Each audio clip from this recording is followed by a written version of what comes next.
sort of transitioned into a more civil approach anyway with your moderating of these debates and whatnot, and I feel like it, is worth reaching out and seeing if it's worth just having kind of like a civil conversation about our disagreements and just, I Yeah. don't know, just talk it out. Yeah, I agree.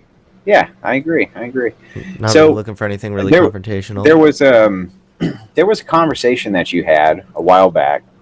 I think that really kind of affected you a bit, which was with Vosh. Is that right? This is. I mean, I want to make Vosh. sure I got kind of the narration right. I mean, yeah. So Vosh, like, that was like just a significant debate because he challenged a lot of my conservative beliefs in a way that I hadn't been challenged before. It was also like I was also not good at debate either, but it wasn't just the debate. It was also just like his approach to politics and certain other things. Like, I started to agree with him on certain issues too, with like in aspects of the far right, and I started to really become more aware of like the distinction there. But yeah, like I definitely like appreciate the debate, and it definitely had some significance with me losing the debate, and that kind of made me have to rethink some of my positions and whatnot. But yeah, I mean, it wasn't just like I had one debate though and then flipped everything around kind of thing. No, right. I had noticed in that conversation there was some things that Vosh said that I wanted to bring up with you. That I I would have have a lot to. of. All right, I don't know. I haven't gone over that convo in a long time, so. Well, it's just one thing really. One of the things that he had said, and I kind of hear this parroted a lot, is the right only respects strength.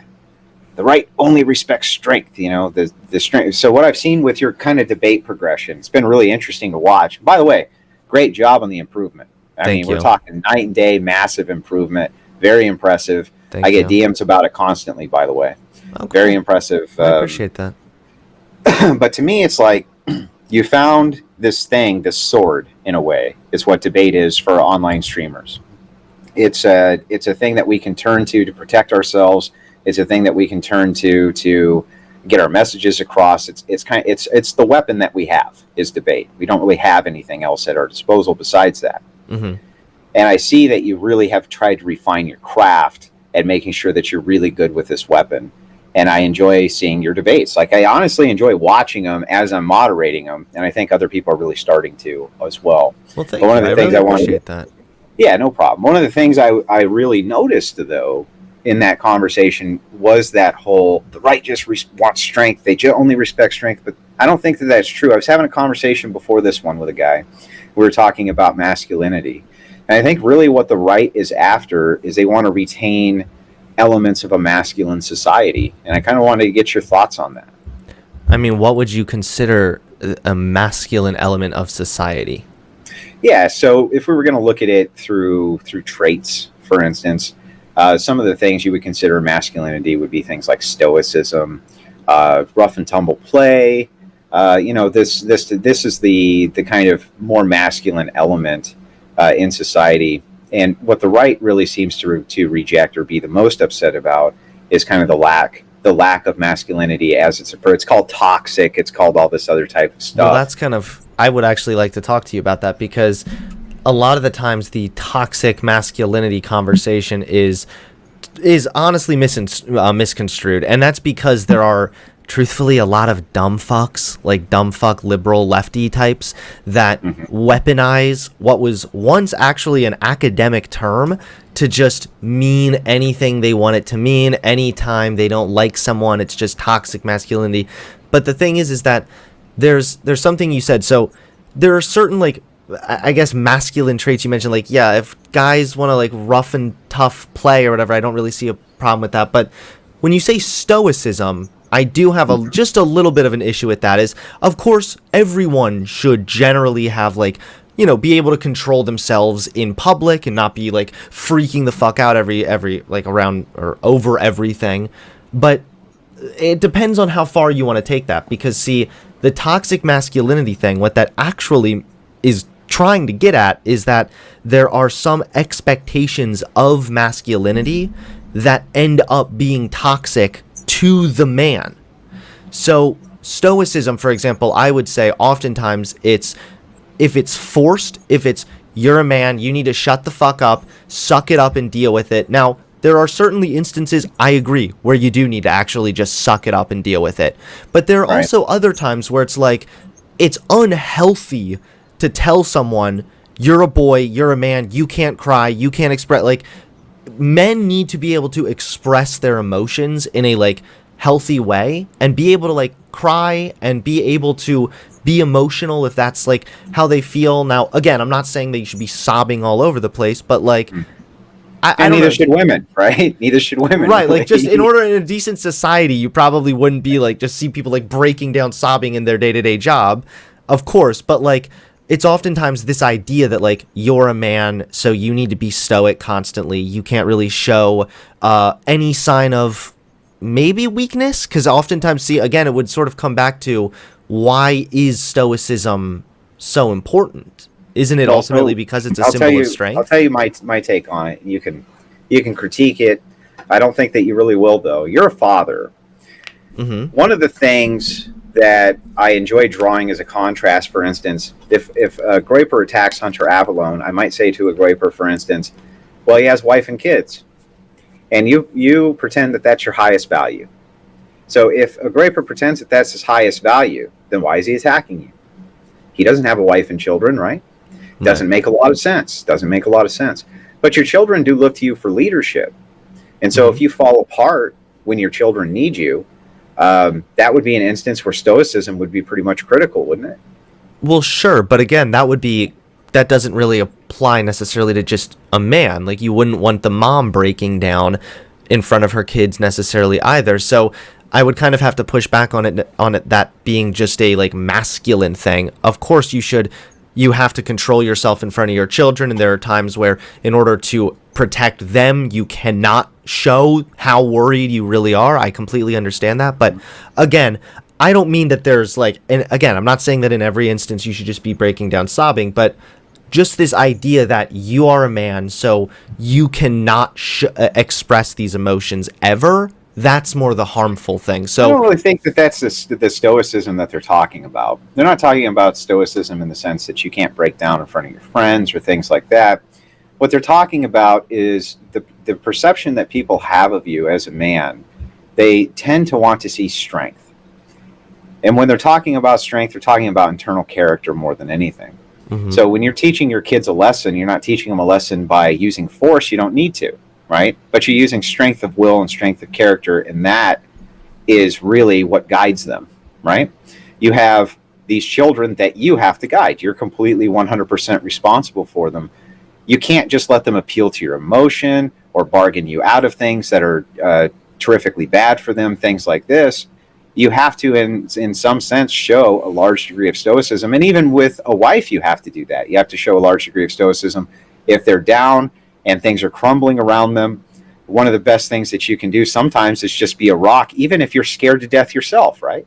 Well, I can agree with this. And again, it's kind of goes back to what I'm saying is, I think where we're kind of disaligning here is, like, of course there are instances where it is good to be stoic, but the two things that I feel like we're sort of looping back around in is, that doesn't just apply to the man. That would apply technically to any parent. They shouldn't really be breaking down in front of their kids.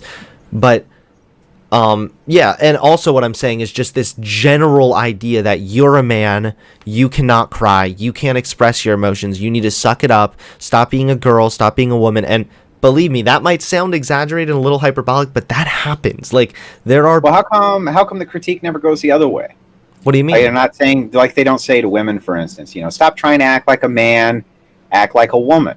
Well, no. I'm saying that critique is bad. Saying stop acting like a woman because they're crying or something, I'm saying that's harmful, and that ultimately leads to provable, like, psychological damage, especially if it's leading to, like, a repression of their feelings or their emotions. And it's just, it really, again, I would be the first one to say, and I think we agree here for sure, that there are absolutely, like, important qualities that you should teach people, and teach your son also. Yes, that you should work to be the provider for your family.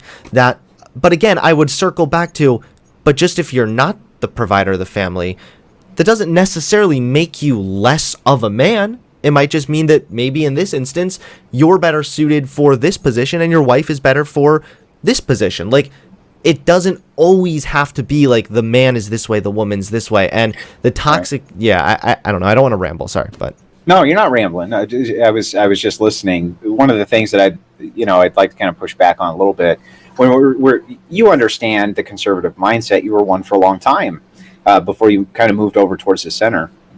The mindset, generally speaking, is that the conservative believes that the hierarchical structure exists within nature. And so one of the things that we often look at is we say, look, when you're looking at a dynamic family, we do know from studies that the nuclear family, what you would consider the nuclear family, or the cross-generational family, you have the grandparents who live with you, maybe the two parents, right, this type of thing.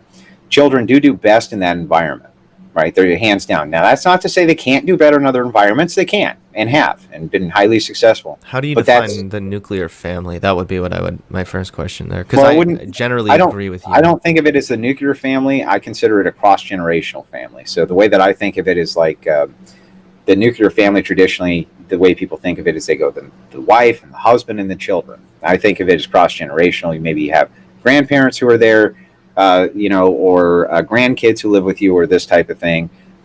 That's always been fairly common throughout history as well. When I look at it, though, you can see the outcomes of people who live in a two-parent household where the parents are married.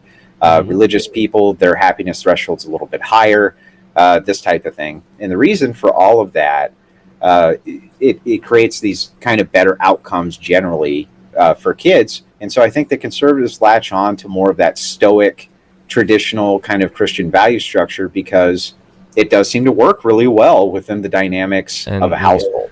I would definitely push back on this a little bit. So I agree with you in the sense that a nuclear family, as far as two parents married, raising children, is by far the best environment for a child at the end of the day.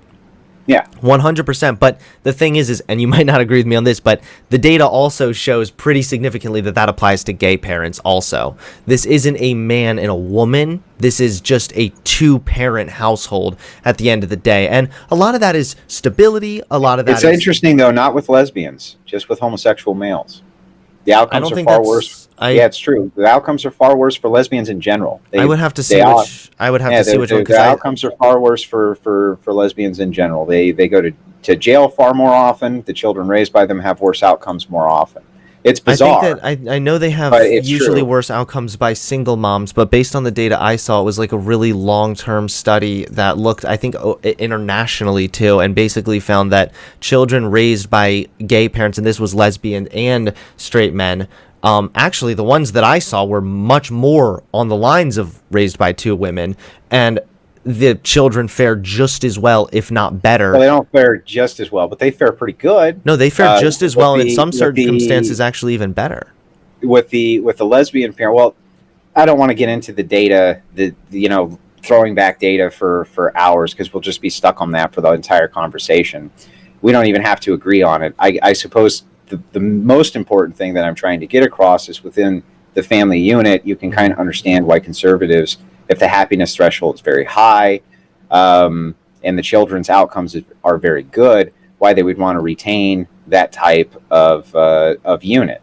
But within your own life, I would agree with that, though. But I don't think that that's the thing is that oftentimes the conservative thing quickly becomes one man, one woman. That's what's necessary for the children. That's what's best for the children. And then it kind of becomes bigotry a little bit there because, one, of course, gay people being unable to naturally reproduce are much more likely to adopt, so they do. And also, like I kind of keep falling back on, is the data suggests heavily that children fare just as well raised by gay parents. So oftentimes it's like, I understand that the two parents raising a child is the best environment. I concede that hands down. In fact, I was just on a panel not too long ago arguing with someone who was actually a single mom, and I wasn't like morally condemning them or anything, but we were arguing, and I was like, we can't just deny the reality of what the data says, which is two parents raising a child is usually always better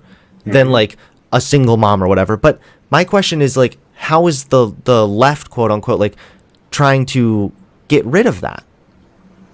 Well, so from the conservative value structures, they're looking at anything that might do anything to break down the government or the infrastructure supporting the dynamic of a mother, father, children dynamic as being diametrically bad, because they think that the outcomes are diametrically worse. I would so just generally, where are they saying that's bad? Well, they don't say that it's bad. It's a lack of support structure. So, for instance, you might be able to see a White House covered in a rainbow flag, right? Mm-hmm. Or in rainbow colors or things like that. That would be your government supporting LGBTQ rights. You and I can agree, of course, that that's what that is. Mm-hmm. But you don't generally see the government going out of its way to prop up a two-parent household or a dynamic household. That's not generally something that you see written into policy that's specified. Don't you get significant like tax cuts when you file jointly when you're married? Like the government absolutely. You can also get those tax cuts even if you file when you're unmarried. No, when you're married though, specifically, and especially when you're married with kids and you have dependents, you get all kinds of tax cuts. I know this because I filed. Sometimes it'll also eliminate you from being on any type of state assistance just because they count the two incomes. Well, then we could then you could maybe say that it has some flaws, but ultimately, at the end of the day, the government absolutely recognizes two parents with children, considering they incentivize it. They literally incentivize it. Talking about an earned income child credit. Do you think that you don't have an earned income child credit just because you happen to be a single mom? What do you mean? Well, if you're a single mom, you would probably apply for some kind of state Medicaid as well. You would have some type of state assistance, and you would still be eligible for the same earned income child credit that married couples get, which are $2,000 per child. So the thing is that that's not really an incentive for people to stay married or to bolster their own personal family dynamic. But that's not the only. That's more of an incentive across the board for people to do okay if they have children, regardless of which we would probably agree that that's still a good thing, right? So, like, for example, not saying it's good or bad. I'm just saying. But if there's a single mom, considering from their like, we don't know how they became a single mom. We don't know if the husband just left and was a piece of fucking shit. We don't know if this woman was just raped. Like, we don't really know why this person is a single mom. So I think that one, it's good that the government incentivizes people having children in the first place. Second of all, it's not just the one child tax credits and whatnot. You also get other kinds of tax incentives just for filing jointly when you're married as well. That was part of the fight with gay rights, was that they wanted to be able to file their taxes differently as well. I believe. Don't quote me on that, but I'm pretty sure that was the case. So, I mean, I would just push back on that. Like, the government having a gay flag on their thing, to me, is like cringy virtue signaling. What does that actually do for gay people other than just, show support, which is still a very important thing. I would actually argue in favor of that ultimately, but that's very minimal compared to like tax breaks and tax incentives and child tax credits. What tax incentives do you think that heterosexuals get that homosexuals don't qualify for? Exactly? No, homosexuals would too.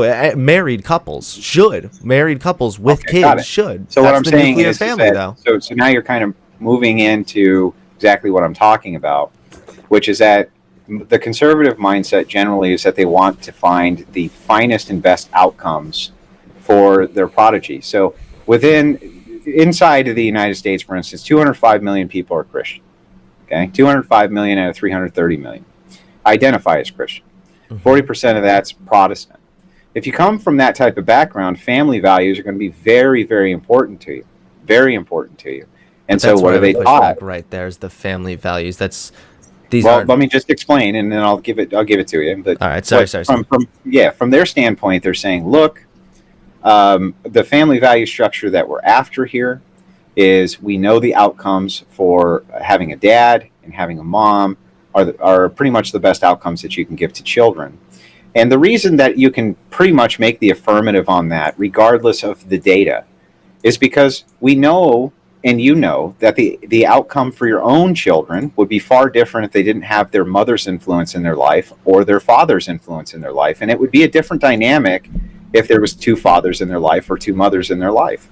There's no two ways about that. if my wife, if my kids, my daughter being 2 years old, suddenly my wife was replaced with a different guy. Well, yeah, that would probably scar any child if suddenly their mom was Spanish. But that's not what we're talking about here. What we're talking about are gay couples who are married and then they adopt children. And again, I'm like, this is what I'm pushing back on is I understand that conservatives care about family values. And we agree that a nuclear family, as far as how I define a nuclear family being two parents, married, stable condition, raising the children, but two parents does not have to be a man and a woman. That's where I'm breaking away with the conservatives. So why does family values include discriminating against gay people? Right. So like, then I'll explain. Well, but I want to just follow that up with one more quick question, which is, what do you think is the better outcome for a child, to be raised in like the foster system, or being an orphan in like an orphanage or whatnot, or being adopted by a gay couple? Considering those were the only two options. I think the outcomes would be probably far worse being in the state system than if you were adopted by two homosexual males who had a good income. I'm not even disputing that. I'm not really even here to argue against that one way or the other. I could, but I don't need to. All I need to really do is ask you this very, very easy question, which is, you have a mom and you have a dad. Their influences in your life were diametrically different than if you had had two dads or if you had had two moms. And if you were able to pick yourself, right from the beginning, you would not replace the nurturing nature of what you got from your mother or the type of relationship that you had with your father, because both were necessary in your life, just like in your own children's life. Now, that's the prism that it's looked at. No, it's that both parents are just influential. Like, of course, looking back, I wouldn't want to replace my mom with another woman. I wouldn't want to replace my mom because she's my mom and I love her. Right. This is sort of like what, no offense, I don't want to sound hostile, but I don't really find this hypothetical very compelling, just because it's not about like replacing anyone. We're not talking about like taking the mom away to replace with another. It's important in a child's life to have a female and male influence. Yeah, no, that's where I disagree with you. That's just hasn't been demonstrated significantly at all. In fact, does it need to be demonstrated? I mean, we can just observe. We can observe, for instance, that it takes a man to have sex with a woman to have a baby, right? This doesn't matter. We kind of have to say that nature got it wrong on the two-parent system, don't we? So here's where no. So all right, I'm gonna have to push back on this one too. And no, it's not a natural fallacy. I know that's what you're about to say, but it's not. So why would you say it's not? Because what I'm asking you specifically is a biological question. And the biological question is, why is it that it takes a male and a female to have a child? Because that's how you reproduce. That's how you reproduce. So if that's how you reproduce, there's an attachment that happens with the man and the woman for these children that's intrinsic. And all I'm saying to you is I'm just giving you the conservative side. I'm not here to debate with you or be hostile with you at all. No, I know. But I want to push back on it. I want to give my side too. You know. Yeah, I'm just saying that from our side, we look at it and we're saying, listen, it's just as important that you can't replace a mother's influence with a father's influence, nor can you replace a father's influence with a mother's. It takes both to have the best dynamic inside of a family structure. And almost everybody you talk to who has the outcome of good parentage from both a man and a woman, they seem to have the best outcomes every single time. And that's not pretty always much true. I mean, look at like there are kids plenty times that are raised by two parents that might be fighting all the time. That's certainly not as good of an environment. But the thing is I'm pushing back on the natural thing, because just if it takes a man and a woman to reproduce, it's irrelevant. Like, this is looking at like a completely different dichotomy. You're making a dichotomy. Why it's relevant? Well, here's why it's not relevant. I'll tell you why it's not relevant. It's because we don't decide what's the best thing to do or what would be the morally correct thing to do, or really anything based on nature. Just if it takes a man and a woman to reproduce does not at all always mean, or again, does not even mean that a man and a woman, a masculine and a feminine person is necessary for children, especially considering that the masculine and feminine roles and how that looked throughout history has changed, and kids were raised under those influences also. So I really disagree with that, honestly. And again, we can look at, I keep deferring to the data because you keep saying that, like, well, we can talk to people, and sure, like, people raised by two loving married parents with a stable income are going to fare well, absolutely, but this can apply to gay people also. And again, we're not looking at, like, replacing people's parents. You have to look at it realistically. These are children that are in orphanages that gay people are statistically way more likely to adopt, obviously. Like, these are children that need a home. I think it's a pretty conservative value to be incentivizing just families in general. Like, I feel like, Hunter, why do you think it is that children who are raised by homosexuals are more likely to be homosexual? is that even true? It's true. Look it up. Take your time. All right, I'll look it up.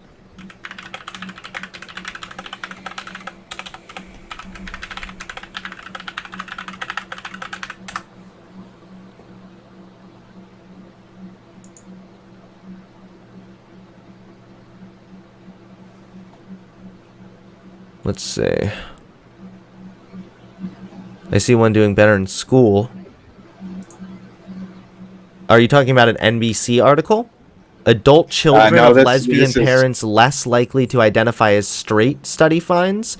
They're significantly more likely to report same-sex attraction, sexual minority identity, and same-sex experience than the general population. Why do you think it is that same-sex couples who raise children, that those children are more likely to end up having proclivities towards homosexuality? Because maybe these kids are raised in an environment where they're just more accepting generally. Maybe they're just more in touch with their gender. But I thought that we could. Maybe they're wait, more. I thought that we couldn't. I thought that we couldn't help what secondary sexual characteristics we were attracted to, Hunter. Wait, you mean what primary sexual characteristics we're attracted to? No, secondary sexual characteristics, not primary. Secondary. You're gonna have to. Secondary sexual characteristics would be like, I'm attracted to you because you have long hair and blue eyes. It's the transgender argument, essentially. They ask, shouldn't you be attracted to the secondary sexual characteristics? So if that's the case, and you can't help it, it's odd to me. You kind of come into this bizarre logic trap, don't you, where it's very strange that children who are raised by homosexuals end up being more likely to be homosexuals themselves, if at the same time you say you can't help what you're attracted to. Let's see. Of the 76 children of lesbian parents, 70% of females and 90% of males identified as heterosexual or straight, compared to 88% of females and 90% of males. Further, 54% of women and 33% of men with lesbian parents reported having a same-sex sexual experience between the ages of 17 and 25, compared to 38% of women and 9% of men. So, like, what are you trying to get at here? So there's a variety what I'm trying to say is that there's a variety. Well, wait, I guess I asked the question, so go ahead. Yeah, you asked. I'm sorry. I was just trying. You can go ahead, man. It's just, no, please elaborate more. Like, what are you trying to say, that, like, they're giving the gay to the kids? Like, what is the implication here? I'm very good faith when it comes to the transgender argument or the homosexual argument or any of these arguments. There's lots of people you'll find in my Discord who are transgender themselves. We have long conversations about this because I'm highly interested in this subject among many other subjects. And one of the things that I've noted that is this kind of bizarre contradiction is that it's emphatically stated as a prescription of transgenders that, hey, people can't help the secondary sex characteristics that they're attracted to. But at the same time, it's bizarre to me that children of homosexuals who are raised by homosexuals often seem to be more likely to be homosexual. I can't reconcile that I just can't reconcile it. So there's a variety of different reasons why this is. So one, if you look at the general population, the amount of people coming out as gay in general is rising, right? So it only makes sense that if you're raised by lesbian parents, you might absolutely be in an environment where it's a little bit more progressive, more accepting, and you're more likely to come out. Who's to say these people weren't born gay and then they've come out later in life? Most likely they were. Some people, by the way, who end up not actually being gay do explore, do fuck around, and end up not really being into it at the end of the day. I never did, not a fan of that really, but some people do, and that doesn't mean that they're gay. Again, we want to look at it, if you want to talk about like how much of it is a choice, how much of it is biological, I think that it's like nurture and nature is like a 30-70 split, right? So there absolutely is like there is absolutely like a genetic predisposition to being gay, I believe is the right way to put it. And it happens to increase if your parents are gay. That's odd. No, but it's not just that the parents are gay, it's also that the parents are progressive. So I guarantee you could find an increase in gay people or whatever in progressive spaces in general. Again, this is because the acceptance of gay people is rising, so you're going to see an uptick of individuals coming out as gay regardless. If they have lesbian parents, they might just believe that it's very likely that their parents You may don't be find more it likely to be interesting at accepting. all that as the environment has become more inclusive or more conducive towards homosexual activity, that there's a rise in homosexuals, and you claim that there's No, a not at all. percentage of that that's Nope. environmental, and you don't think that there's any environmental correlation at all. No, so when I say there's an environmental, there's like absolutely like some kind of a social element of like how you are going to express the fact that you are gay. Some people like, again, some people are bisexual. Some people do experiment. Some people are gay. Some people are lesbian, whatever. But, hold on. I'm sorry. Can you repeat your question? Well, I was just saying, if there's an environmental factor, doesn't it stand to reason that your parents would be a large part of whatever your environmental factor would be? I mean, possibly. Well, they're What do going to you mean? produce the environment that you're raised in. Like you produce the environment your children are raised in. Their value structure is going to come from you and your wife's value structures. Well, I want to address something you said earlier first is why is it that more people are coming out as gay now that society is becoming more accepting? This is just the common trend historically. This is always what happens as society progresses and society becomes more accepting of a certain thing. We see that thing become more common. A perfect example of this is interracial marriage. So at one point it was illegal, and then it wasn't illegal, and now you can look, and interracial marriage continues to grow, uptick to this day, because it's become more socially acceptable. Yeah, sure, good. And I'm not disputing that at all, but I do have to ask you this. Mm-hmm. If there's an environmental factor that's applied to homosexuality, and there must be, because you can't put a genetic factor. There is none. There's no gay gene, for instance, right? There's no It's not like proof one single gene, but there absolutely is like a genetic predisposition to being gay. For example, if you want to defer to nature, which we have to. No, there's not. There is no cluster of genes that you can provide that would make a person gay. No.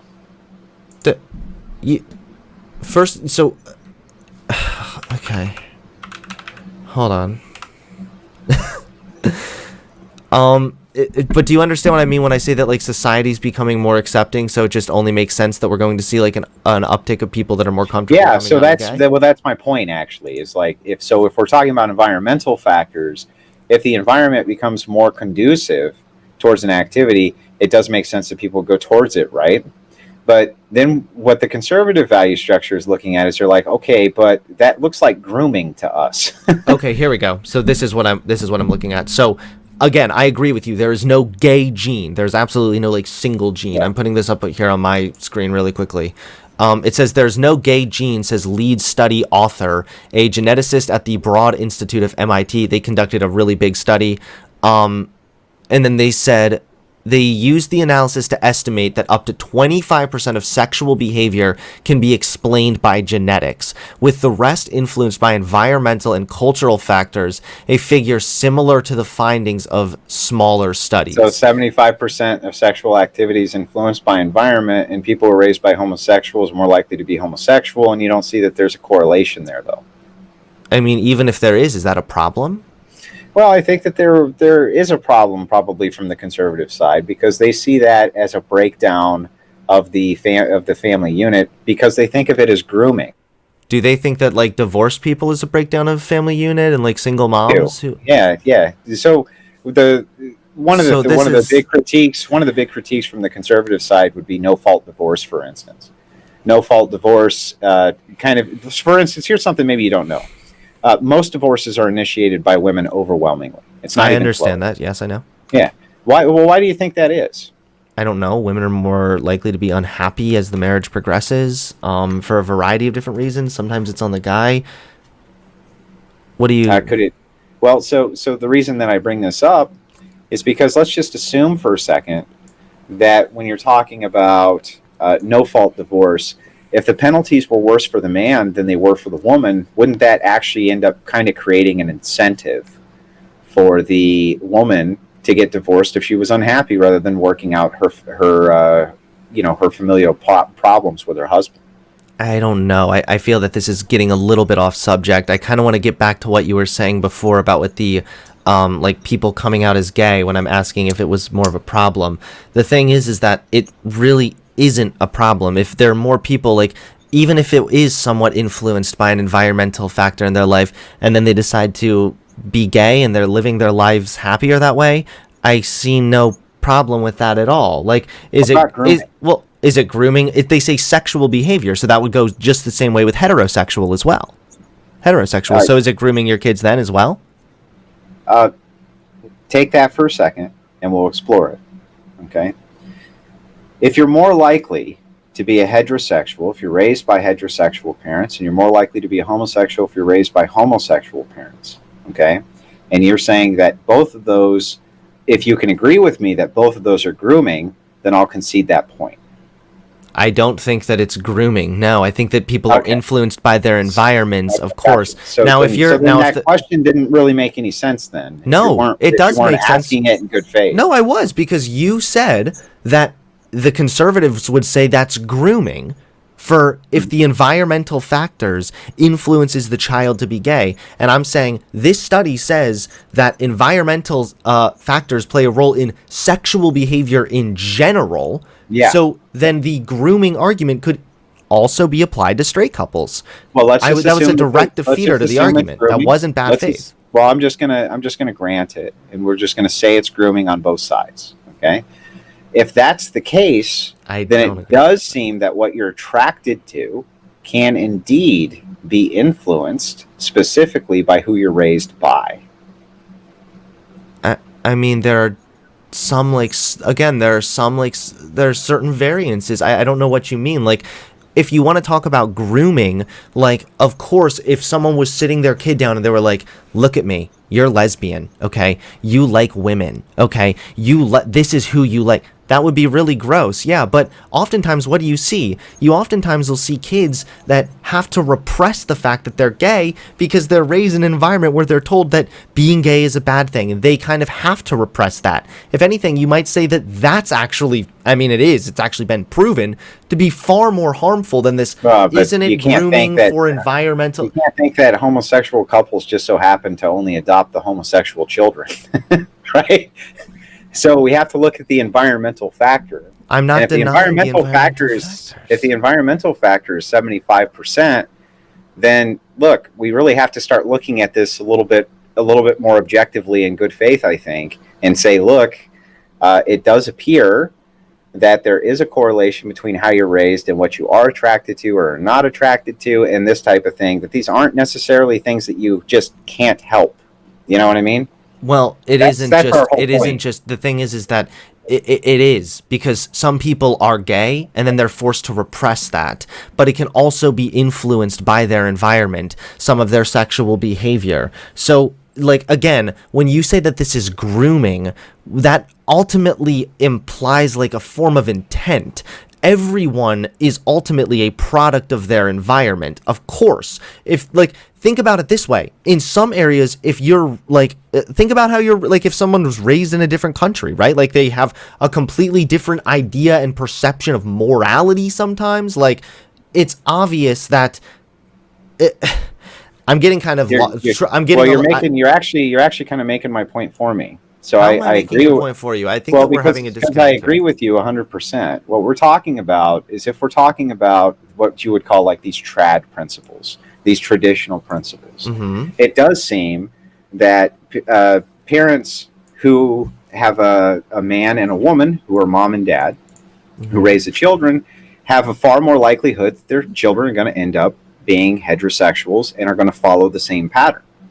Yet if they're raised by homosexuals, there's a far greater likelihood that the children are going to end up themselves being homosexuals, or being exposed to homosexuality, or being somebody who at least experiments with homosexuality. So this is So a it comes massive. back to them not liking gay Well, so people. hang on. So this is a massive environmental influence that's done directly from the way that you're raised inside your family. So of course, traditional Christians are going to consider that to be an attack. Why wouldn't they consider that to be an attack? They would say, look, this is a worse outcome than But it's not. if you were to tell people we should have this more traditional style family. No, I would majorly push back on that. Who cares? Who gives a fuck? Why do you care? Who cares? Well, because it's diametrically opposed to our religion, for one. Why? So it all comes back to gay people bad then. So then what I would say is... Well, no, it's not just, it's not really. So I think that's hold on, wait. I think that's a gross mischaracterization. That is absolutely what it comes down to. You said the kids would be exposed to gay people. They might be more likely to be gay. So fucking what? Who cares? I don't care. If this is why I push back on the quote unquote conservative values. This is exactly from my perspective, is because it's your perspective that actually leads to more harm. So, for example, a lot of the negative outcomes for gay people in society come from discrimination and bigotry, which is ultimately perpetuated by people on the right. Yet they then try to say that, well, being gay is bad because sometimes you face discrimination or this, that. They kind of create the problem that they then complain about and also try to then condemn on the gay people about. Do you know what the categorical imperative is? Well, I don't really want to get to that just yet because it's just, this doesn't matter. Like if a conservative came to me and said, hey, the reason that I'm a conservative is that I don't want people to end up being gay. If they are raised by gay parents, they might be more likely to be gay, so I don't want them to be gay. Then I would say, why is that a bad thing? Why is it bad to be gay? I'm going to tell you. Okay. Do you know what the categorical imperative is? No, please explain. The categorical imperative is a Kantian form of ethics, essentially. And what it says is, if everybody does this thing, what happens? Right? That's just a rough breakdown. So let's assume for a second that everybody in society is a heterosexual. The complications of that are pretty much none.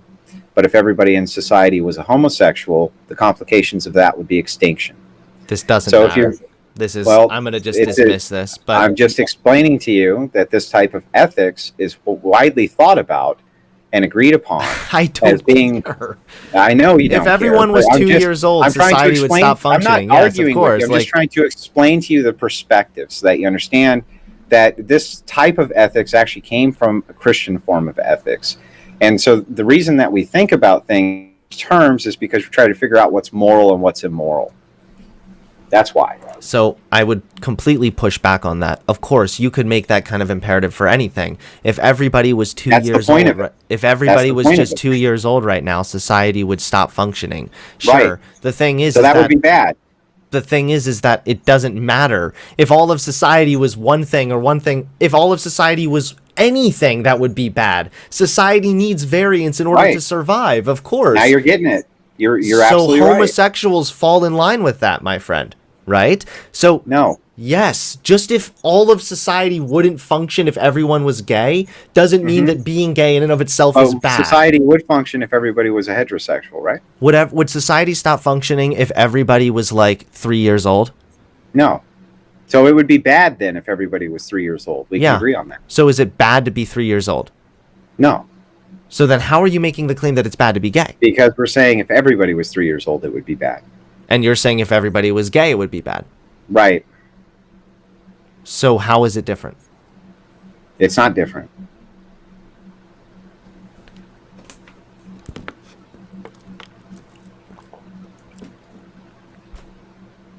You're kind of tangling yourself up here. No, I'm just what you're saying to me right now is so like bizarre. Like I'm trying to engage here in good faith, but like if someone brought that argument to me, like I would ultimately just want to laugh in their face. Like society would cease to function properly if everyone became a certain way in any instance, but that doesn't mean that's not true. That doesn't mean that's not true. In like if everybody in society, in almost for any instance, for example, right? So if everybody in society, for instance, lost their pinky finger, right?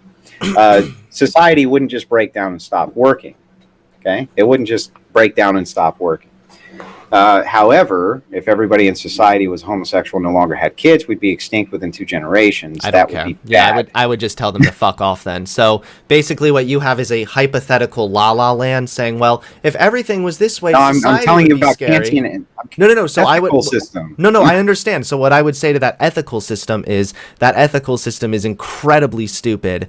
And basically what it is a fairy tale where, well, if everything became this way, then it would be bad. So therefore gay people bad? No, fuck that. If you're Well, where do you drive your ethics? well, let me tell you something. If your ethics or whatnot comes from this idea that means that you can start like just oppressing gay people, even though there's one, no evidence that they do a harm to anyone, two, that there's no harm in being gay, and three, that gay people do just as well raising kids as straight people. So there's no like proof that being gay is actually harmful or a bad thing in any way, because it's not. So like, what do you?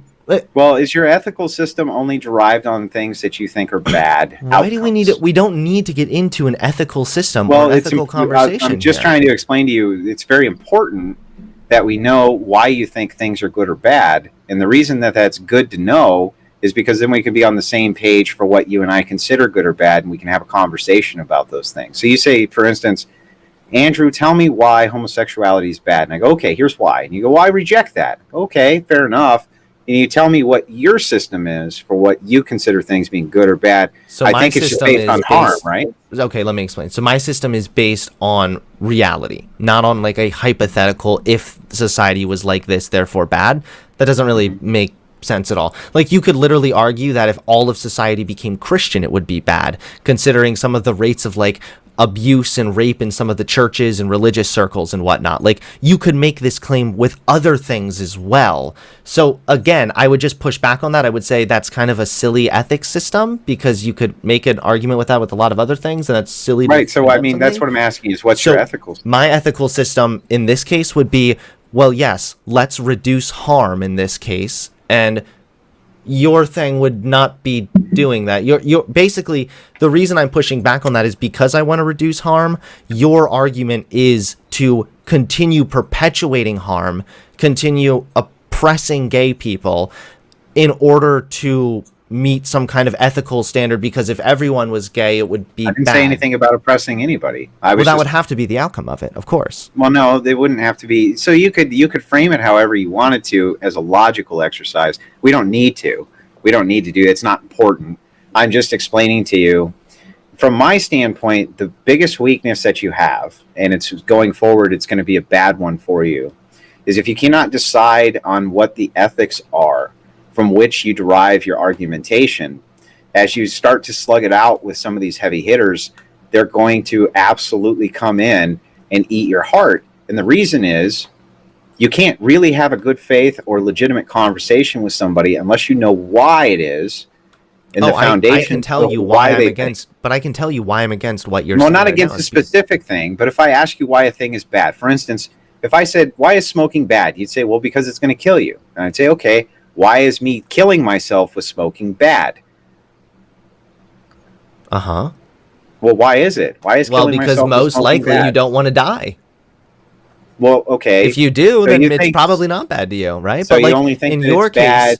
No, but in your case, it's from, or I'm sorry, not in your case necessarily, but from the quote unquote conservative perspective or whatever, it is, we don't want to incentivize gay people. So let's think of this, how this is. There are kids in orphanages, and conservatives historically and still currently are oftentimes the ones trying to prevent gay people from adopting children, even though there are kids in orphanages that literally need parents. So there's that, which would, yes, that's discrimination. So that would have to be perpetuated. And why are we doing this? All because if all of society was hypothetically gay, it would cease to function. Again, I would say if all of society was religious, it would probably cease to function, considering, again, the statistical rates of abuse in church circles and different kind of rates also showing how Christians are more likely to put their faith over actual scientific research as well. So I think that you can make a compelling argument there. But there are societies right now that are 100% religious and function just fine. And there are societies that are 100% atheist and function just fine too, is my knowledge. Well, sure, but I'm not, that wasn't my argument. It had nothing to do with my argument. One of your arguments was to say to me, listen, if everybody was religious, right? That would also be bad. But we have societies we can look at right now where everybody's religious. It's not bad. What religion? Muslim, for instance. Okay, There's cool. That's very progressive of you. I'm actually surprised. But there's entire. Well, the diametric opposition between Christianity. I should rephrase then. Yes, I should say like fundamentalist Christians. Let me rephrase. I will rephrase that, because that's much more where we see a lot of these issues. So let me be clear: not religious circles, but yes, fundamentalist, like Christians, evangelical Christians, that kind of level. Yes, I do think that would also perpetuate harm, or would also lead to society or not functioning nearly as well, or whatnot. Society functions fine under Sharia law. So I'm talking about fundamental Christianity. I'm not here to defend Islam. I'm not a big fan of. I don't like religion in general. So I'm happy to shit on Islam. I'm happy to shit on Christianity. But what's your problem with fundamental Christians? Well, hold on. I don't want... Again, it's because of the rates of discrimination and the harm that they perpetuate.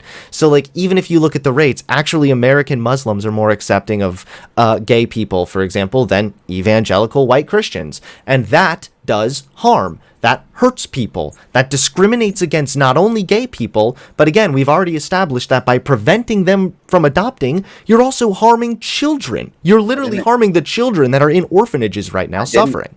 Hunter, you're creating arguments against something I'm not talking about. I'm not. I'm explaining how white evangelicals are making very more closely harm to what I'm saying.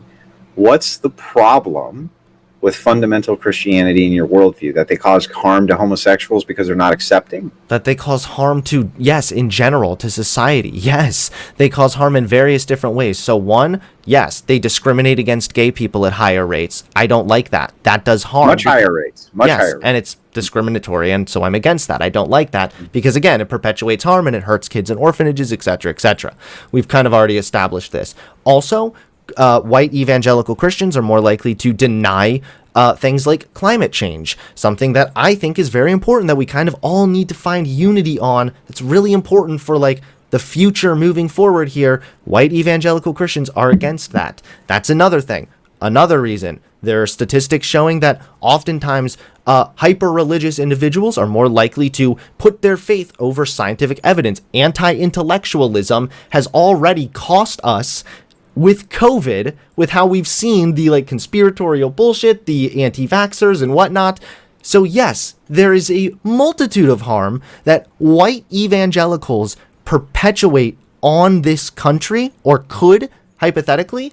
So I think that your argument would be completely doomed. It would have to. So now answer me this, now that we've established this. Is the happiness level in people who are Christians higher or lower than the average population in the United States? So I'm going to answer this. No, just yes or no. Is it higher or lower? I'm not going to answer it unless I can elaborate, because the answer it needs an elaboration there. So, yes, absolutely. Yep, you're right. People in religious circles do have happier or higher rates of happiness. Doesn't it do them harm if you were to take that away from them? Sure. Yes. So here's the thing. So now we're talking about which. Wait. Hold on. Wait. Because it's not the religious aspect of it, but rather the community aspect of it. So if you were to gauge a group of people that say every Saturday they went to some big community event with community picnic and then went bowling or whatnot, you would find higher rates of happiness in those people as well. Having a structured community is what gives you that higher level of happiness. And again, I'm not shitting on all of religion. My parents are very religious. I respect them for that, and that's because I recognize that for them it is a form of community, and that's important for people. What I'm trying to get to the heart of here is that it seems like your issues are secondary to the religion. You're saying this is how religious people behave in this political sense that I disagree with. I'm asking, what are your fundamental problems with the religion itself? Oh, you want to talk about Christianity? If you have a problem with Christianity, yeah. I mean, I'm not really to be fair, I don't think I'm too interested. I don't think I can get too into a deep theological talk. Well, I'm not really trying to get into a deep theological talk. What I'm trying to discuss here is motivation. I'll dial it back here. Get personal for a second. I have admitted this multiple times on stream. I have a little bit of like resentment with how religion was taught to me personally. So I try to steer clear of like the deep theological debates about Christianity. My general summary, if you don't mind, really quick, and I'll hand it over Sure. to you, is just that yes, people who have a sense of community, whether that be a secular sense of community or a religious circle and sense of community, is absolutely beneficial and has been proven to be such.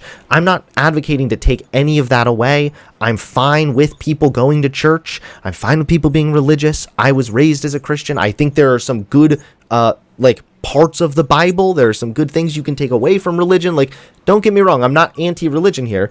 My argument ultimately was that white evangelical, the fundamentalist Christians, those are more of the people that I'm concerned about on a statistical level. And it doesn't mean they can't be reached, but it just means that they would be more likely to perpetuate harm. And again, there's nothing harmful with being gay at But what all. about the harm perpetuated against them for telling them that their beliefs are incorrect, even though their happiness level is higher? Well, what do you mean? Their beliefs... So what I'm asking is, why is it that we should sacrifice the happiness of 200 million people in order to accommodate this small handful of people? Well, I'm not trying to get rid of anything, though. This is the thing. No one Well, is. you don't think that homosexual marriage, for instance, is a complete slap in the face towards Christians? Well, Their even if, fundamental belief structure So says then this is that where we would marriage have is to- between one man and one woman. so this is where we'd have You to. say your happiness level for your religion needs to be completely eradicated in No. order to accommodate these people here. Hold on. This is pushing me into trying to push me into a bad optical corner here, but no, not at all. I'm not trying to. I know, but it's not. Hold on. We're not. I'm sorry.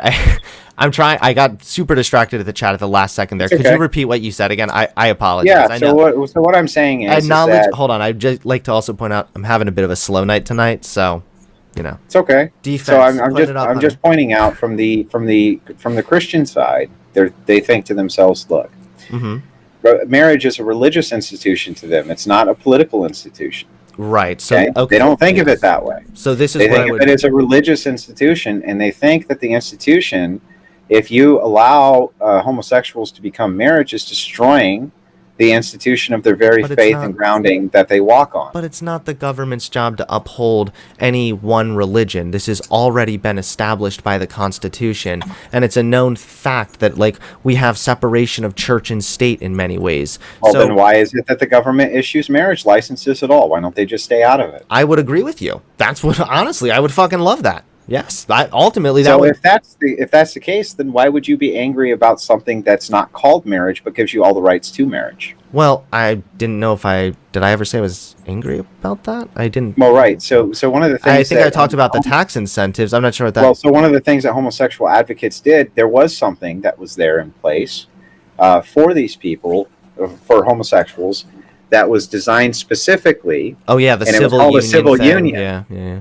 Yeah, but civil unions weren't good enough. It had to be marriage. I don't know all the ins and outs, but I don't think I need to get into that. No one's trying to take away anyone's happiness level, and we could just as easily flip this on its head and say that white evangelicals restricting people from getting married and living their lives freely, pursuing their right to life, liberty, and the pursuit of happiness, that would restrict their happiness. What about gay people not being able to get married? What about two people that love each other and can't get married? This is the fundamental question that we're coming to. This is why I'm bringing this up is, do we sacrifice the happiness of the 200 million people who believe in this institution as a religious institution for the people who believe that it's a secular institution? Oh yeah, 100%. Because just as easily, again, I'm going to defer you back to slavery. We sacrificed the happiness of a whole lot of Southerners when all of a sudden we made slavery illegal. But it doesn't mean that it wasn't the right thing to do, my dude. So absolutely, yes. In some instances, you have to sacrifice the quote-unquote happiness. But again, that would be flipping it on them. Why are they unhappy with the fact that gay people are getting married? They don't have a right. I'm sorry. Their religion does not have a right to dictate how the government is run. There needs to be a separation. There's no government right anywhere in the United States Constitution for them to issue a marriage license. So it's a state thing, right? Well, it should be a 10th Amendment thing, but the Supreme Court interpreted the Constitution and applied it towards a non-discrimination clause, which was designed for black people, had nothing to do with homosexuals at all. Perfect. So yes, it should have defaulted to a 10th Amendment, and anytime it did default to a 10th Amendment, it was voted down. Yeah, no, because it's this that would probably violate discrimination laws and all sorts of things. At the end of the day, if it is a state or federal institution, it doesn't really matter. You have it's a secular institution at the end of the day. You have no one religion. And just if Christians are unhappy with the fact that gay people can also get married, too fucking bad. Those are the people that cry nonstop about facts over feelings. Well, take your feelings elsewhere. We just talked about toxic masculinity. This is a perfect time where it calls for stoicism. All right, guys? What about whiplash? So if you say that it's okay for no, this is about this was the same thing that happened with black people with whiplash. Well, listen, if you say that it's okay for political groups to apply political pressure in order to make religious ceremonies politicized for whatever reason, for whatever gain you want, then you can't be upset if Christians get together, okay, and then vote against those same interests. You can't call them bigots and things like this, as what you're doing is you're saying one side can use political power, the institution, the other side can't. No, it's that the institution and the Constitution and the way that America fundamentally operates is that it is ultimately a secular government. It is not supposed to uphold one religion. So if it is a state... What do you mean it's a secular government? That's an untrue statement. No, I know that the founders were religious, but ultimately it is a secular government. No, it just says that Congress in the First Amendment just says that Congress can't make a law that favors one religion. Okay, so any kind of, right. So in another way, if some kind of a state or federal institution is restricting someone from living their lives freely and pursuing their rights, then absolutely it makes sense to intervene there. Oh, I see. So how many people in Congress do you think identify as being Christian? Movements in France and separation of church and state in the United States have defined modern concepts of secularism, the United States of America being the first explicitly secular nation, both in Western and world history. Thank you, Wikipedia. I'm trying to walk you through this so that you understand what I'm saying to you. I don't want to be walked through this. I don't need to be walked through this. If a person is a Christian and they're a politician, or do you think that they're going to legislate policy based on their Christian values? How would you feel about Muslims saying, well, we want our religion to be that anytime a woman goes in and submits a divorce, that she should receive 70 lashings in the streets? It has nothing to do with what I'm saying. No, that's their religion, though, right? It defends them when women get religious. But I'm asking you something very specific. If you're a politician and you're a Christian and you're legislating, you're a legislator, do you think that your Christian value structure is going to have any meaning in the way that you legislate? Sure, and it absolutely can. Sure. But again, so then it can't really be a secular state. If your religion starts restricting other people's rights, then all of a sudden we have a problem there. Yes. So your religion can play a role in how you interpret things or in how you handle certain political pressures. That's fine. Go for it. To be my guest, my dude. But no, it doesn't mean that you get to invoke your religion to somehow restrict other people's rights. And in this case, something that you and yourself just read to me was that the Supreme Court ruled that it was discriminatory in order to discriminate against gay people as far as the marriage licenses or allowing them to get married. So yes, America is a secular country. We have this now established.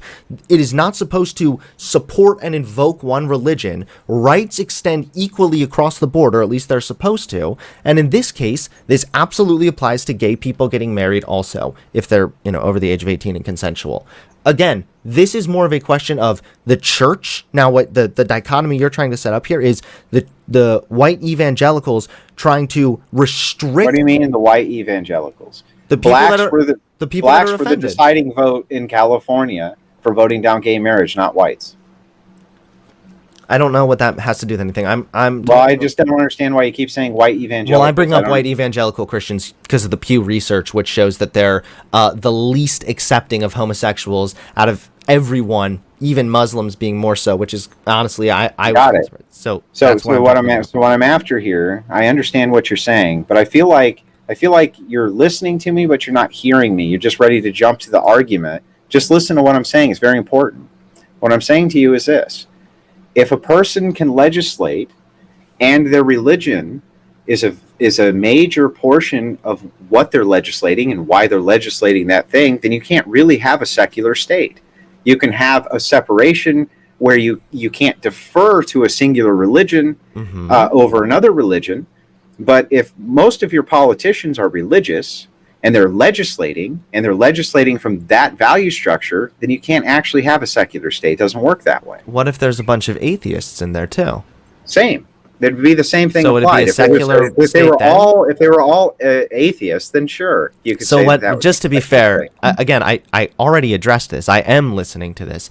I've already addressed this. I feel, yes, they are influenced by some of their religion, but their religion should not blind them from how they interpret the law. I mean, what the fuck? This would be delusional.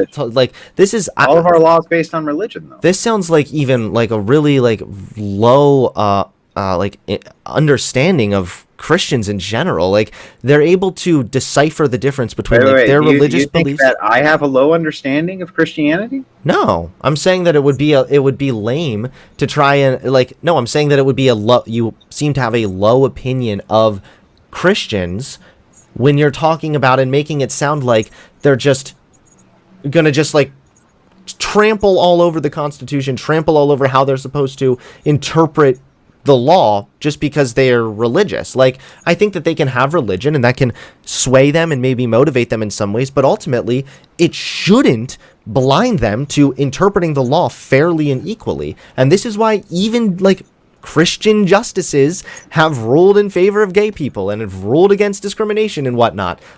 It's because this is how they interpret the law.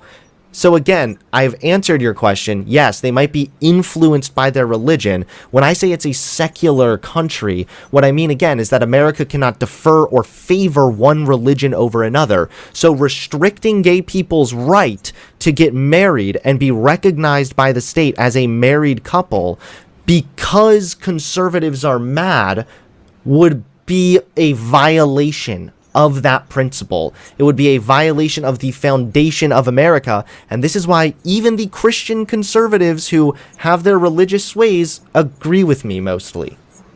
Do you believe in democracy? Sure. Then how come people weren't allowed to have a vote? Because you don't. Okay, so I believe in democracy in some things, but I don't think you get to vote on people's rights. Again, people would be able to vote. People would have not voted for the slaves to be set free. People would have voted in favor of slavery. Democracy works in some ways. This is why we have a democratic republic, so that we have elected individuals that work on our behalf largely, but there are some things that, again, this is why we have the law. We don't want the country voting on everything. I don't want the country voting on whether or not I should get the death sentence because one day I don't want this country voting on everything. No, that would be silly, right? So then pure democracy would be bad. I mean, did I ever advocate for pure democracy? I'm not saying that you did. I'm just asking you a question.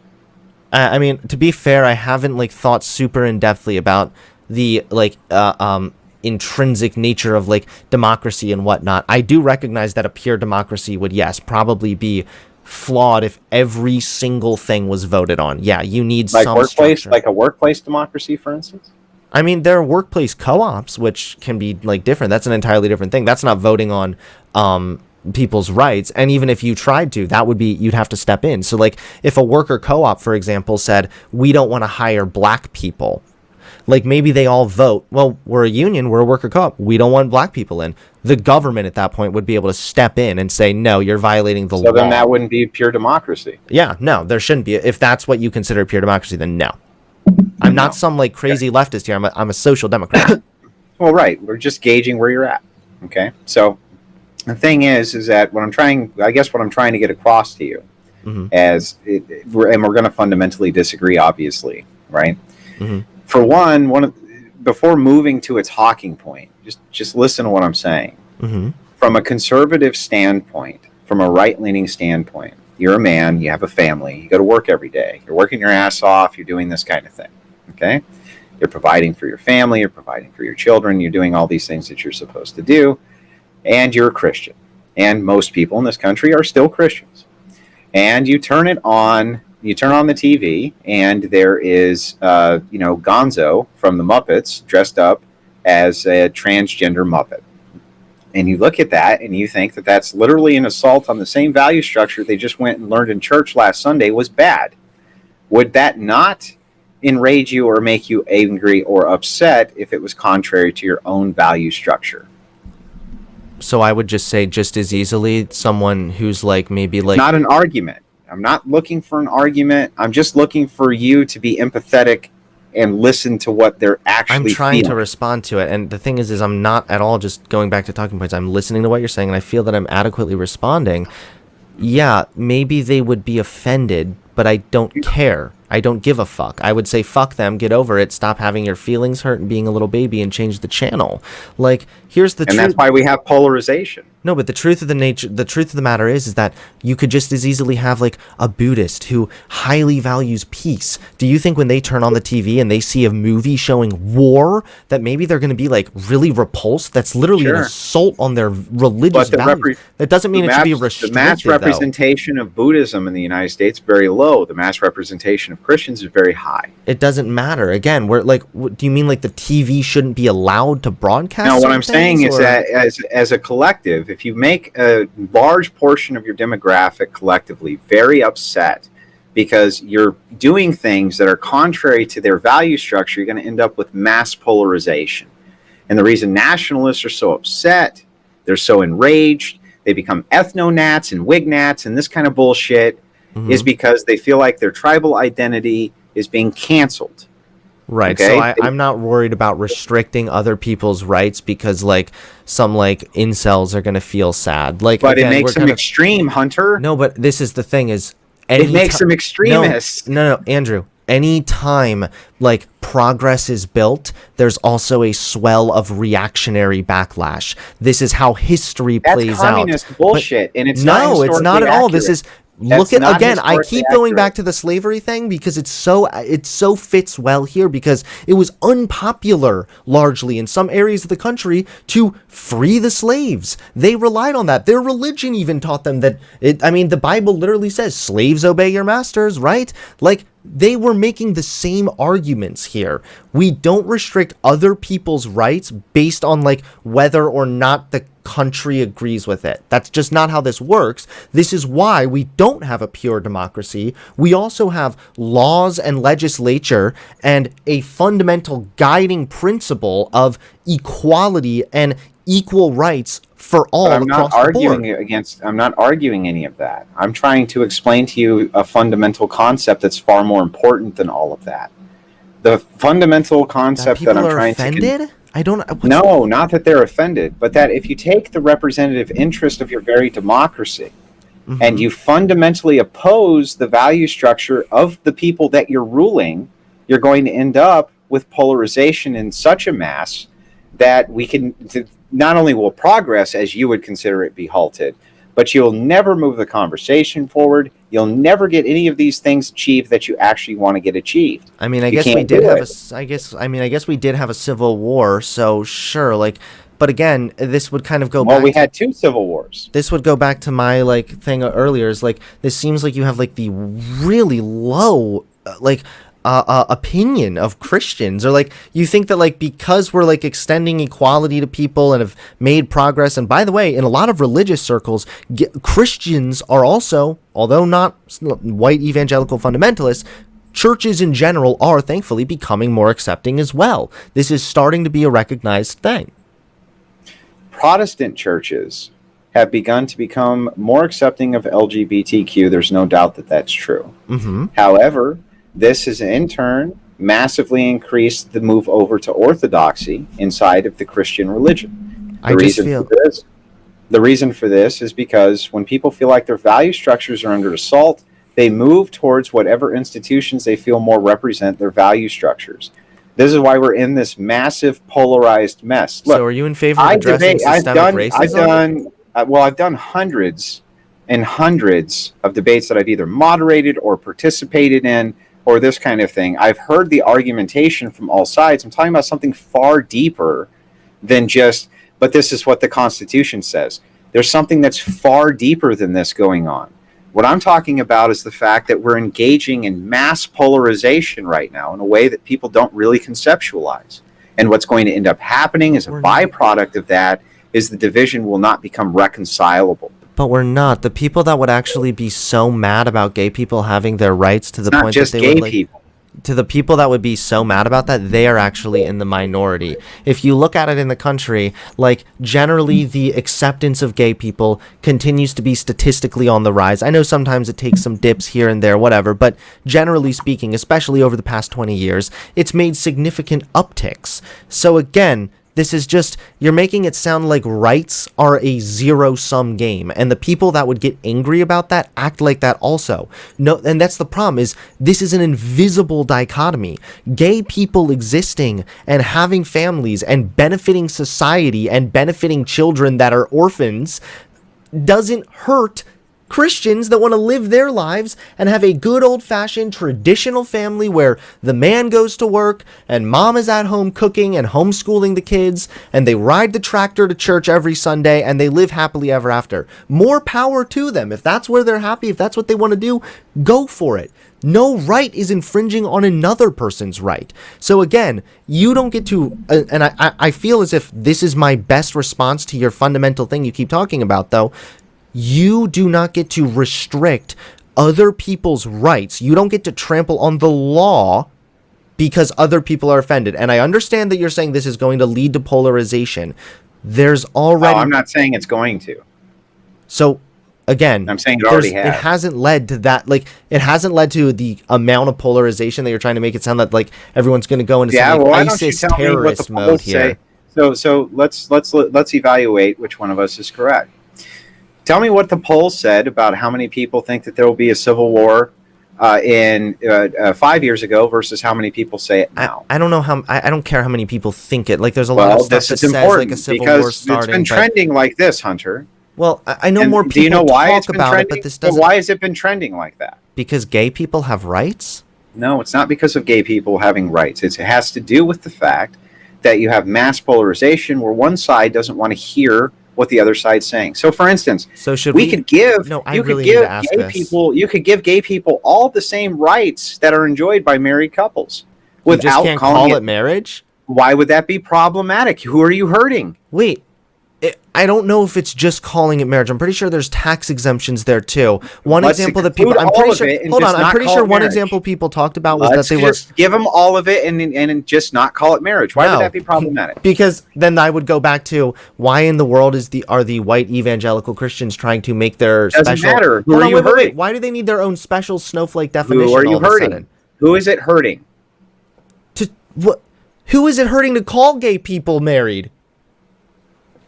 Well, it doesn't matter. I just told you who it hurts. I just told you it hurts 200 million Christians, and it hurts gay people to not call it their marriage. It hurts gay people. It's an assault on the fundamentals of their religion. I don't care. What does it cost? What does it cost homosexuals to have a civil union with the same rights as a married couple? I have a different question for you. If someone you're not engaging with what I'm saying, so answer mine first, please. Say it again. What does it hurt homosexuals to have a civil union versus it being called a marriage if they get the same rights and privileges as everybody else? I don't know. I guess if you hypothetically just want to call it the same thing, I would just have to ask it flipping it on its head is, how does it hurt to do it the other way around? How does it hurt? I just told you, because you have 200 million people who fundamentally felt their religious institution is under assault. Okay, whereas it costs the LGBTQ nothing. Got you. So here would be my response then. In response to that, you have a large group of people, doesn't really matter how much of a population they make, who are legitimately, legally been proven to having their rights stripped and stomped on because a bunch of dumb fuck hickety hee haw Christian conservatives are somehow really angry and mad that gay people have the rights to get married. That's what I would say to them. I would tell them to fuck right off. Hold on, wait. Aren't viable solutions. No. You're not viable solution. You're saying that we should restrict certain rights in favor of people's feelings. You are literally making this. There's no right to marriage. What right has been restricted? If it's a state institution, if the government is involved, then it has to abide by certain standards. We know this. And if it's as far as giving out licenses, then yes, non-discrimination clauses apply there. We know this, absolutely. So it's hurting gay people across the board. No, because I want to address this really, really quickly here, because you're saying that the reason what hurts it by just calling it marriage is that it would make them feel like it would make the Christians feel like their religion is being trampled on.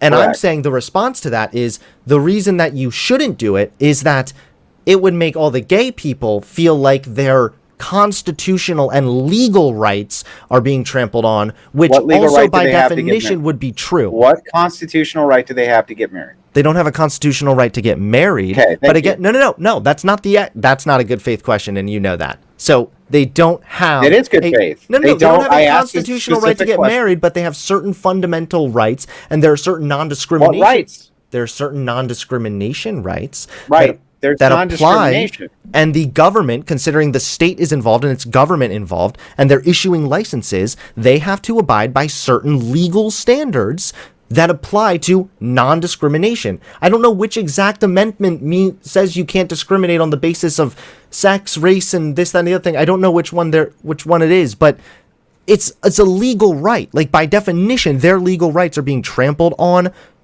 by Christians' feelings. What legal rights? They have a right to not be discriminated against. Do they have a right to get married, though? Yes. What right do they have to get married? So let me explain.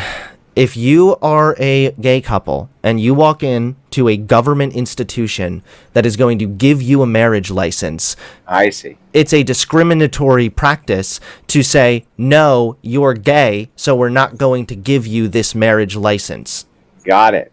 So the right fundamentally doesn't exist, except to say that if the government's going to do this, they can't discriminate against you while they're doing this practice. Got it. That makes a lot of sense. So, again, if you were to offer it as a civil union, as this is just a government thing, has nothing to do with religion, why not just call it civil unions instead of marriage, and then the polarization for this issue goes away? So do you think that's all this polarization is just over calling it marriage? Don't you think they'd be mad? Wait, if you're giving them all in your hypothetical, if you're giving them all the same rights, that would obviously lead to the same amount of polarization, right? That's just the big, because is that not just as big of a quote unquote assault on their religion? No, it's not. They're being incentivized to be gay. You don't have to participate at that point. You understand? No, I don't. So the participant, what happens is it's a participation. Okay, this is our fundamental problem. So if you were to say marriage is between one man and one woman because the Bible says it's between one man and one woman, this is a fundamental belief structure that we have. Mm-hmm. The government says, well, now marriage can be between two men. Mm-hmm. Okay.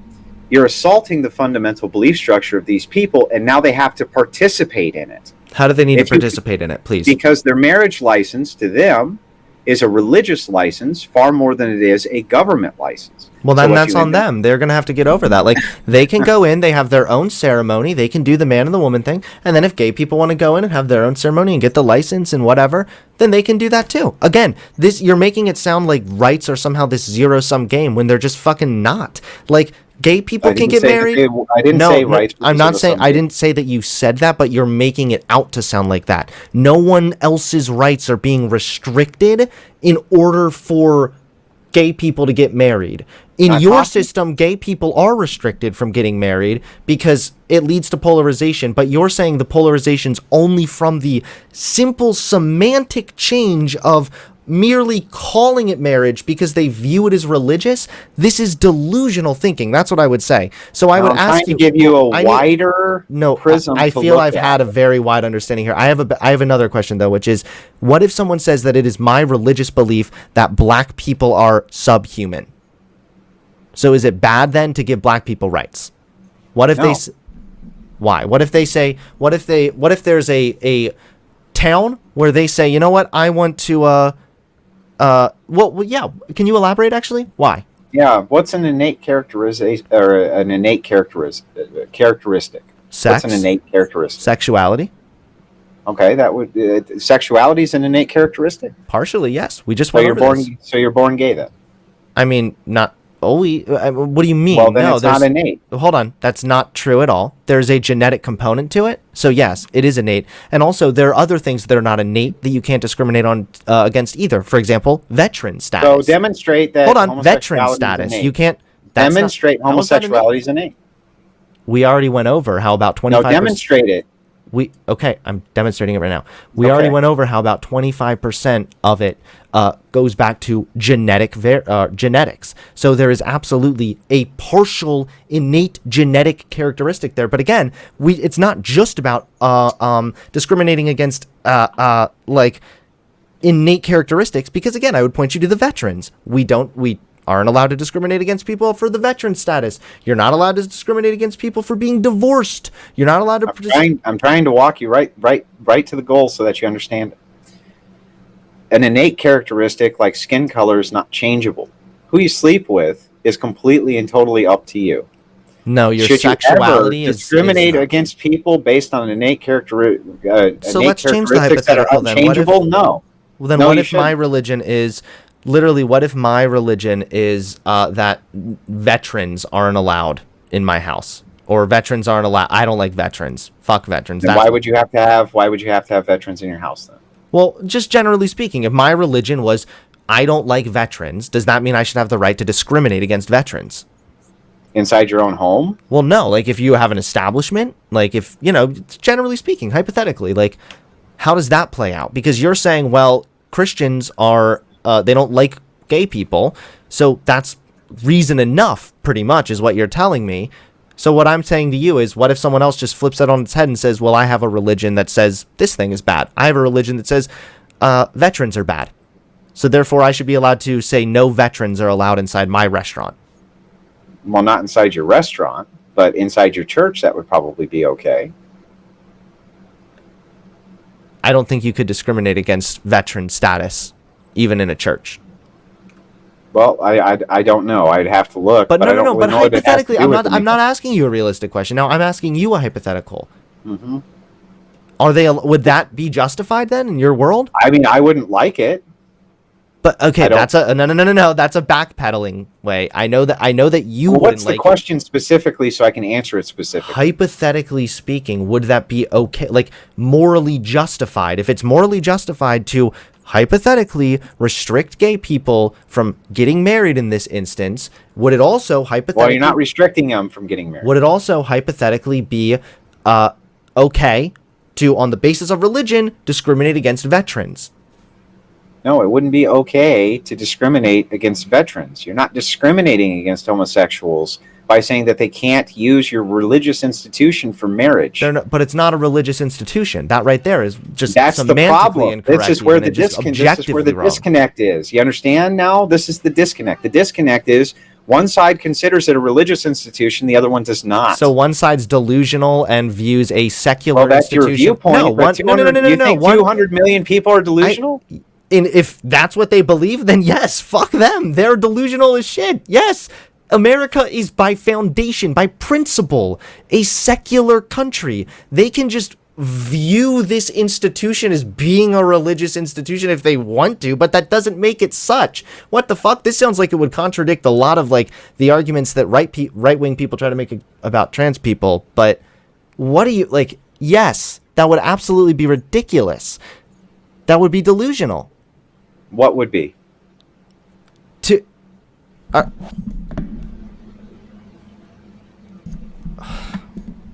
What would be delusional? Hold on. Rosie, what are you doing down here, love?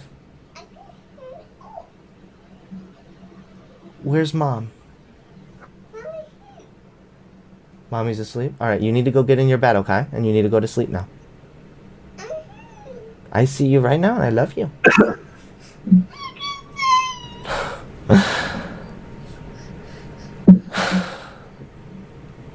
So, I'm sorry. You got to take care of your family first. No, it's okay. I'm going to have to wrap up this conversation in a second because I have other topics I need to talk to anyway. But please, just repeat your question one more time. I know I've had to ask you that a couple times. I apologize.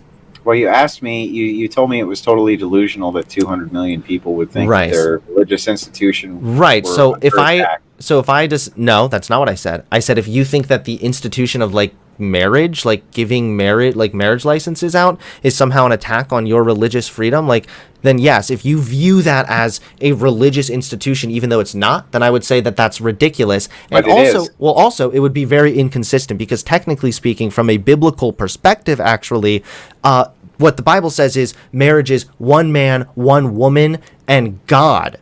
So technically, by the biblical perspective, atheists wouldn't be allowed to get married either. Tell me but where I it don't says see. that. Go look it up. I don't see any problem with. I don't see conservatives having a big problem with that. It's just not at all like.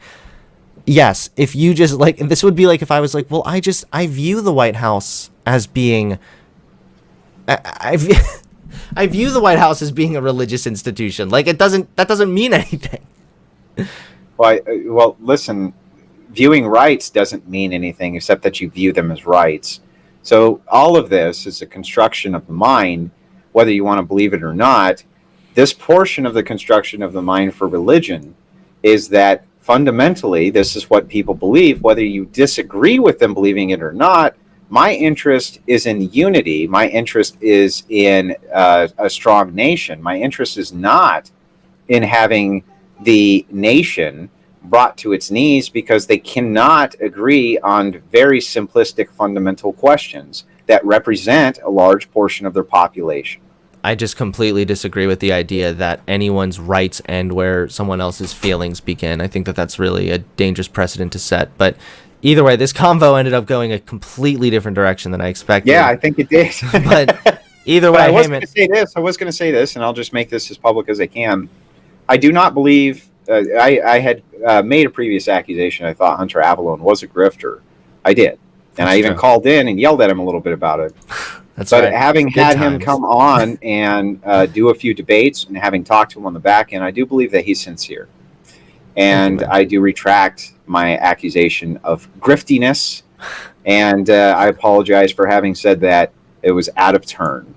It's all right, man. I appreciate that. And also, I want to ask you, because I know your name is Big Papa Fascist. Do you identify yourself actually as a fascist, or what do you? No. So what do you consider yourself? And it's not my name. My name is Andrew Wilson. So It was you're used done with as a Big blood. Papa Fascist? It was used as a blood sport nomenclature for politically provoked because the left wing was consistently calling me a fascist, and I went, "Fuck it." Right? Fuck it. So we'll just do that. But it's always been a troll. Okay. And it was always known to be a troll. If you go back and watch my Vosh debate, I told him straight up, right from the beginning, it was me just basically being a trollish asshole. But BPF has stuck, and that's fine. I'm just fine with it. I think that it's amazing irony in many ways. All right, I got you. Well, either way, man, I appreciate the talk, and have me on the Crucible again. So far, you guys have been setting me up with some banger debates, so let's keep. Yeah, we're gonna keep on doing it for everybody. You have a great one, Hunter. Thanks for the convo. Thanks, man. See ya.